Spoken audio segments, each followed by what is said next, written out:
What's up, guys? Welcome back to Newswave. So we had recently talked about Nintendo's concerning response to the JoyCon drift issues that we've been dealing with since the Switch came out. Well, now it looks like a person of mine may have actually figured out how to fix the JoyCon drift, and the solution is a bit easier than you might expect. We'll go over that one here today. Also, we're going to be talking about The Legend of Zelda Skyward Sword HD. It is out tomorrow, but reviews did drop online yesterday, along with the game dropping online a bit early. And we're also going to be going over Phil Spencer's thoughts on the DualSense controller, VR, and how the Xbox Series controller could be changing as we head through this generation. Guys, if you enjoy these videos, make sure that like button helps out a ton. And if you're new here to the Spawn Wave channel, make sure you subscribe down below and ring the notification bell so you can keep up to date with all the uploads here on the channel. And we're going to start today with Xbox Game Pass. Phil Spencer did appear on Kinda Funny Gamecast, and they talked about quite a bit, including that DualSense controller, but they did also talk about Game Pass and how Microsoft is currently using it to pretty much determine where their focus should be when it comes to things like reboots or remasters. We can see this here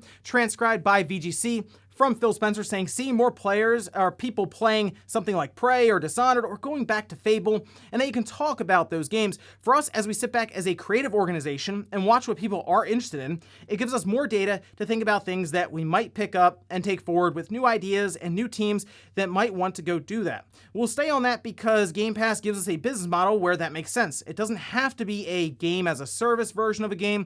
It can just be this game sits there and people enjoy it on the service. So obviously, Microsoft can see what people are downloading, what game is being looked at the most on Game Pass. I mean, they throw that service with all those games in front of someone who's just signed up, and they can see what they're interested in. Maybe they are downloading Fable, and Microsoft's saying, well, people really like Fable, the original, or Fable 2.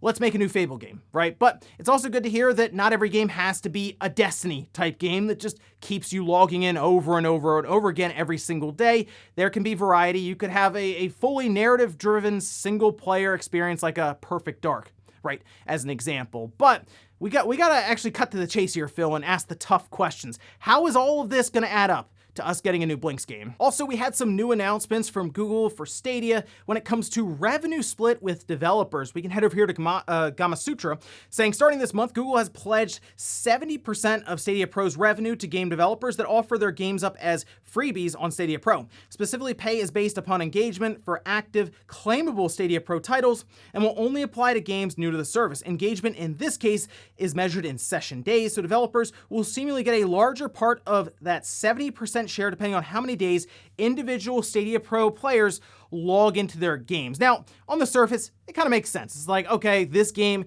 is what people have signed up for because they play it every single day. That developer should get more money. But if you go a little deeper with this, that means that you could see several games show up with the specific purpose of getting you to log in every day. So it looks like, you know, your game is that interesting, whereas you could just have a mechanic that's like log in every day and you get something really cool and then you can kind of go about your day there. But if you look at this, really, it still has an upfront payment to developers, and it looks like Google's also doing an 85-15 split. So we have to see how this works out, because I think this is going to be going over the next 2 years into 2023. So I guess if this business model works out, it's something Stadia can continue on. That's the part that I was the most surprised about. I was like, wow, Stadia is still going to be around in 2023. Oh, and here's some Final Fantasy news, just completely out of left field. Let's head over here to Twitter. This is from Nebellion, saying Nomura told Famitsu that Nojima has written a rough outline of what Final Fantasy X-3 could look like.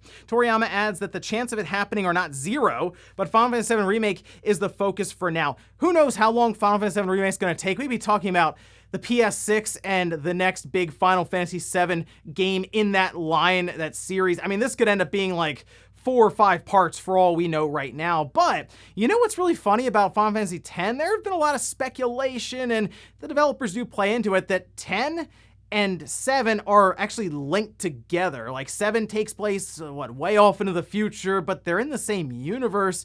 And it would be really funny if they decided, you know what, the only way we can make Final Fantasy VII Remake make more sense is if we connect it with Final Fantasy X, make 10-3, and it all builds up to this big climactic finish at the end for Final Fantasy VII Remake Part 12. And guys, with some of the quick news out of the way, let's get into the bigger stuff. Let's start right away with The Legend of Zelda Skyward Sword HD. Like I said, it's out tomorrow. I will be picking it up and playing as much as I can ahead of the podcast so we can talk about our thoughts on it a bit there. But we did have reviews drop online. We can head over here to Metacritic, where it's currently sitting at an 82 with 50 critic reviews currently in. If we go to the split, it's sitting at 44 positive reviews and 6 mixed. And it really is kind of all over the board if you start reading through the reviews. I think on average, like, we're seeing a lot of these different review scores in like the mid 80s, but there are some that are on the lower end in the 70s and even in like the 67 from Player 2. That's the lowest review I've seen, but we have seen some perfect scores. Game Over, for example, gave it 100. VGC really seemed to enjoy it with 100 there. But if you read through them, there's a lot of disagreements around specifically the control scheme. And I know that was a whole thing back in the day, 10 years ago when the game came out on the Wii.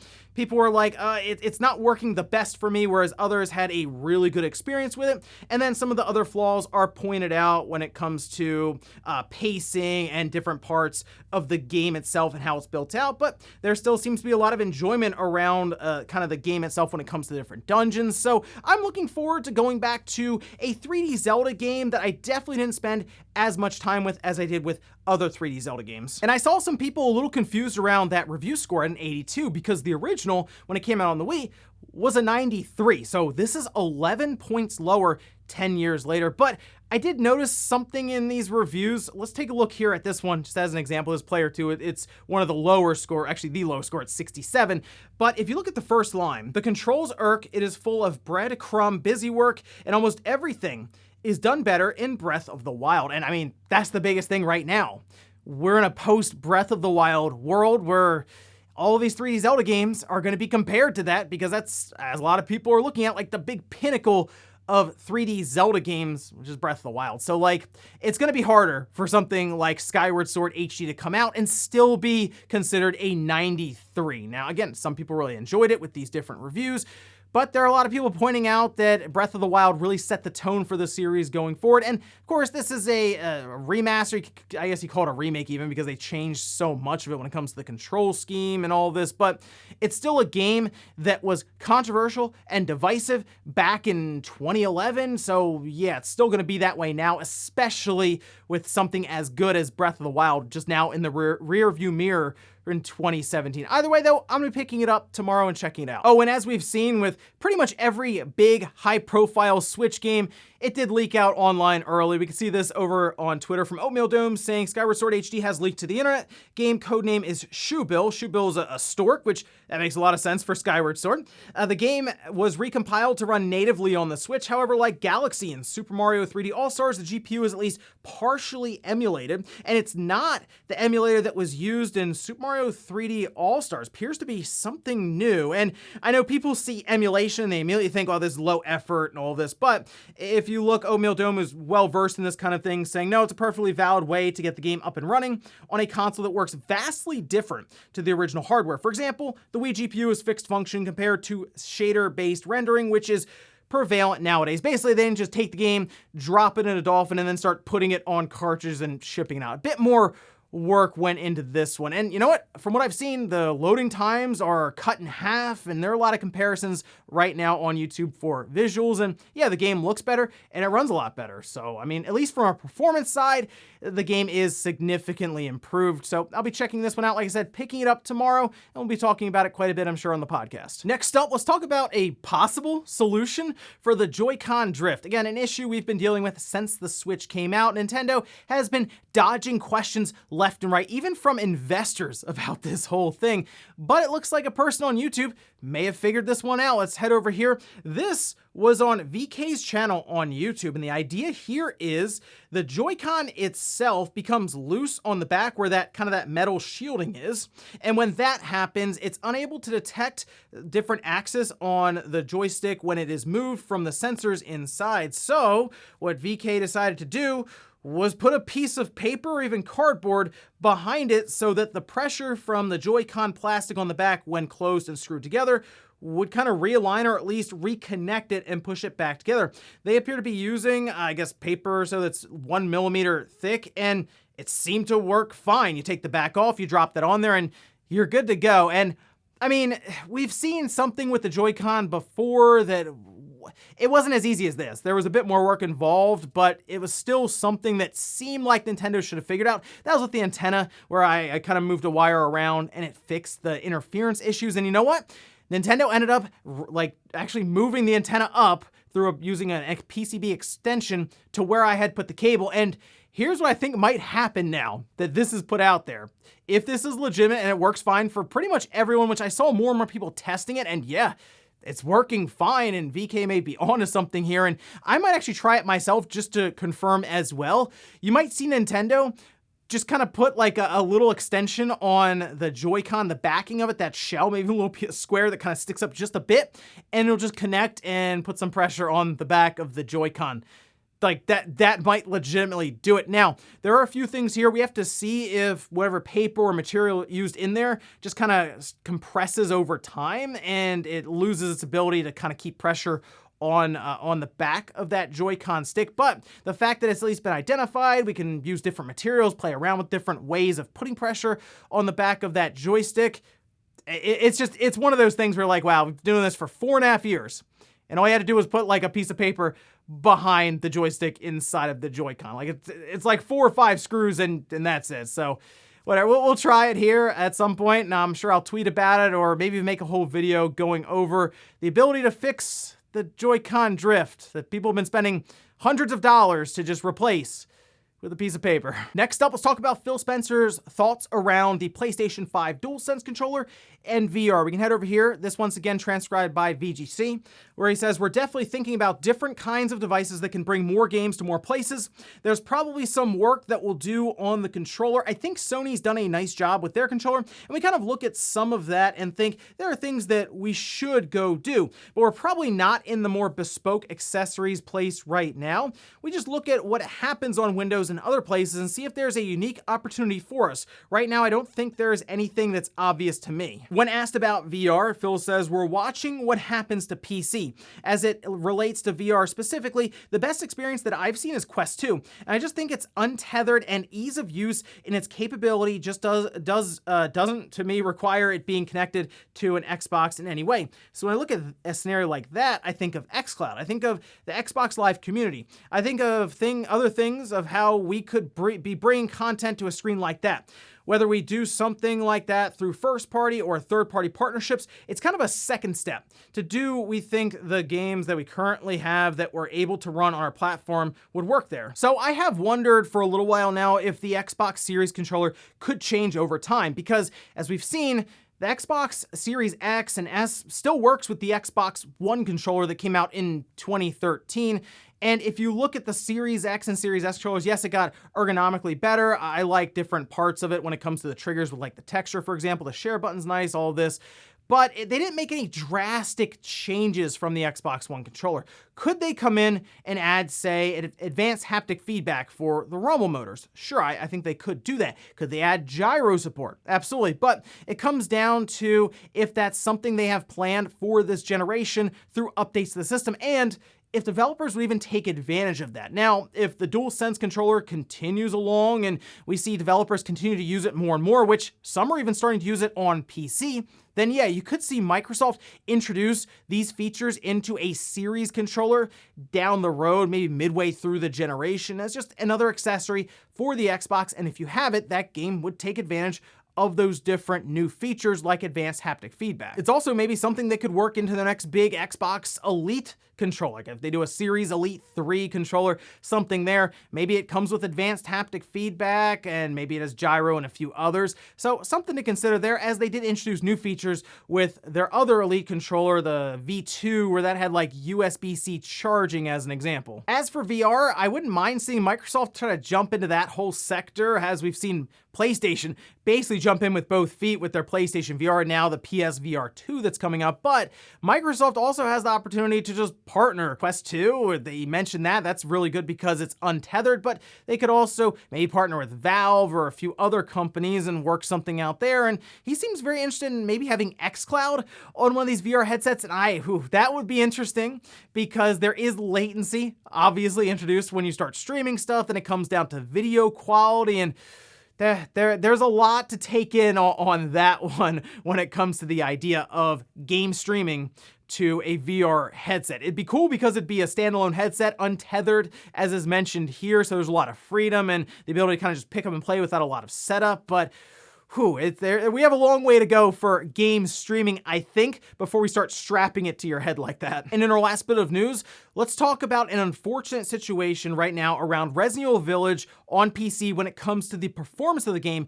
being badly affected by DRM. Now, the real issue here is, of course, that means that the cracked version that is just being passed around online runs better than the version of the game that people have legitimately paid for and downloaded. Let's head over here to Eurogamer, where Digital Foundry is able to confirm all of this through their own testing, and they even looked a bit further into what's causing it. I can confirm that the cracked version does just that, resolving both of these key performance trouble spots. In its NFO notes, the hacker talks about 2 DRM systems in play within Resident Evil Village. Denuvo plus Capcom's own anti-piracy tech, which allegedly sits within Denuvo, making it even less optimal. The notes suggest that CPU-heavy DRM countermeasures kick in within these key animations, explicitly pointing the finger at the copy protection for the game's performance problems. Now, it looks like Eurogamer, Digital Foundry, they've reached out to Capcom. This was at the beginning of this week, and they haven't heard anything yet. And that's the biggest issue now, is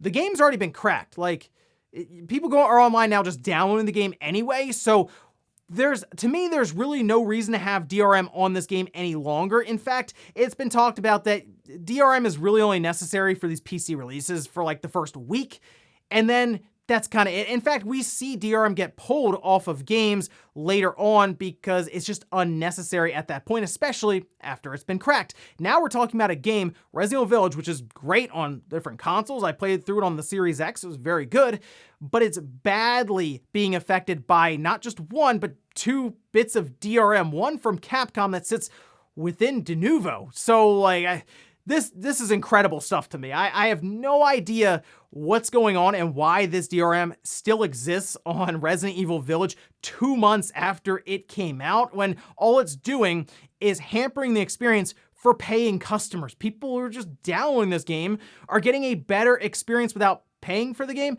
I mean, I guess if you've bought the game legitimately, you could just download the game, I guess, and it's fine there. But still, it's an odd thing to have people basically seek out other ways of getting your game rather than from the storefront itself. So here's hoping that Capcom responds in some way, and hopefully that's them just taking the DRM off and then explaining that they've taken the DRM off, because that's obviously the issue we're running into right now. And before we go to the comment of the day, we're taking the poll that I posted up yesterday, where I asked, for Switch users, have you experienced Joy-Con drift with your Switch? 65% said, yes, I've had a drifting Joy-Con before.